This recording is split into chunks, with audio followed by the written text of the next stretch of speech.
തൃശൂർ ജില്ലയിലെ മറ്റത്തൂർ പഞ്ചായത്തിൽ തിരഞ്ഞെടുപ്പ് കഴിഞ്ഞപ്പോൾ കക്ഷിനില LDF 10, UDF 8, BJP 4, സ്വതന്ത്രർ 2. UDFിലെ 8 പേരും കോൺഗ്രസിന്റെ ചിഹ്നത്തിൽ മത്സരിച്ച് വിജയിച്ചവരായിരുന്നു.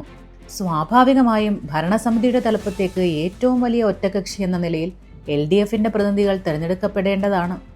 എന്നാൽ ജനവിധിയെ മറ്റത്തൂരിൽ കോൺഗ്രസ് അംഗങ്ങളെ മുന്നിൽ നിർത്തി BJP അട്ടിമറിച്ചു. കോൺഗ്രസ് അംഗങ്ങളും BJPയും ഒരുമിച്ച് ചേർന്ന് സ്വതന്ത്രയായി ജയിച്ച അംഗത്തെ മുന്നിൽ നിർത്തി ഭരണം പിടിക്കുകയായിരുന്നു. 8 അംഗങ്ങളുള്ള കോൺഗ്രസ് BJPയായി രൂപം മാറിയപ്പോഴാണ് മറ്റത്തൂരിലെ അത്ഭുതം സംഭവിച്ചത്.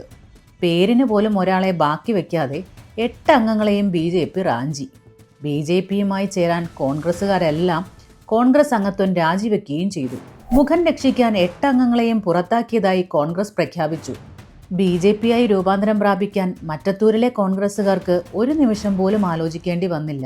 നിമിഷ നേരം കൊണ്ട് BJPയായി രൂപം മാറാൻ കഴിയുന്ന രാഷ്ട്രീയ പ്രത്യയശാസ്ത്ര അടിത്തറയെ രാജ്യത്താകെ കോൺഗ്രസിനുള്ളൂ എന്നത് നമുക്ക് പുതിയ അറിവല്ല. 2016 അരുണാചൽ പ്രദേശിലെ 44 കോൺഗ്രസ് MLAമാരിൽ മുഖ്യമന്ത്രി ഉൾപ്പെടെ 43 പേരും BJPയായി മാറി.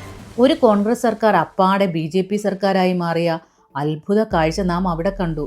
പുതുച്ചേരിയിൽ ഒരു MLA പോലും ഇല്ലാതിരുന്നിട്ടും കോൺഗ്രസ് അംഗങ്ങളെ ഉപയോഗിച്ച് 2021 BJP സർക്കാരുണ്ടാക്കി.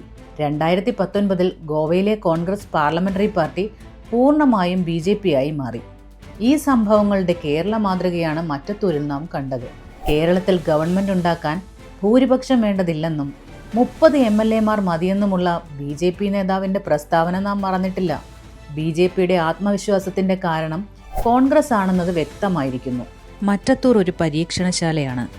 രാജ്യത്തിന്റെ പല ഭാഗത്തും കോൺഗ്രസിനെ ക്ഷണനേരം കൊണ്ട് കാവിപൂശി സ്വന്തമാക്കുന്ന BJP മാതൃകയുടെ കേരളത്തിലെ പരീക്ഷണശാല.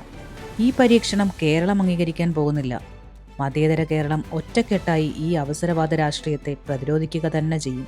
BJPയാകുന്ന കോൺഗ്രസിനെ ജനം തിരിച്ചറിയും. ഇത്തരം രാഷ്ട്രീയ നെറികേടുകളെ കേരളം നിരാകരിക്കും, തീർച്ച.